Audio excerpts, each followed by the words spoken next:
First, we need a character template. Search for Fab Advanced Locomotion System V4 on Google, click the link to the Unreal Marketplace and add the template for your account. Next, search for it in your Unreal library and create a project with it. Once you are in the LLS project, you can playtest a character. It's a very complete template, perfect for action-adventure or any third-person shooter.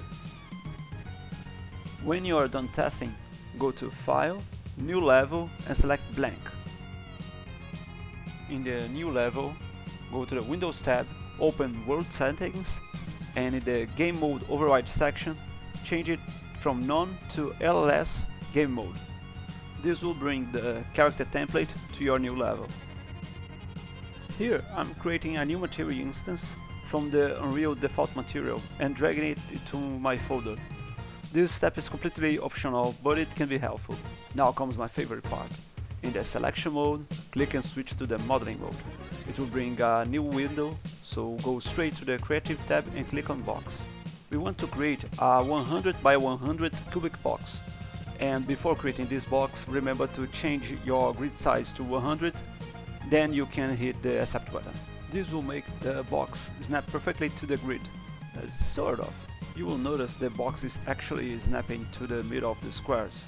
That's because its pivot is centralized. So, back to the modeling window, go to Xform, Edit Pivot, change the grid size to 50 and snap the pivot to the box corner. Then hit Accept again. Drag the box to align with the grid and change the grid size back to 100. And voila! You now have a basic 1 meter cubic box aligned with your grid that you can scale and drag around with ease. By changing your scale snap to 1 and using the W key to move, the E key to scale and the Alt key to drag duplicate, you can quickly create rough shapes and start your blockout. I also searched for mannequin in the ALS folder and grabbed the character animation blueprint to use as a scale reference. As you can see, because we use the 1 meter box scale by 1 in a perfect grid, it's pretty easy to estimate the scales and distance for this first pass.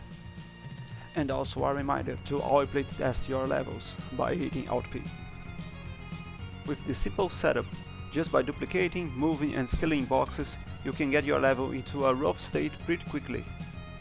Always iterate by playtesting and maintaining the scale. Eventually, you can remove the grid and the scale snapping, rotate boxes with the R key and add more detail to your levels. You can also use the modeling mode to create other simple shapes.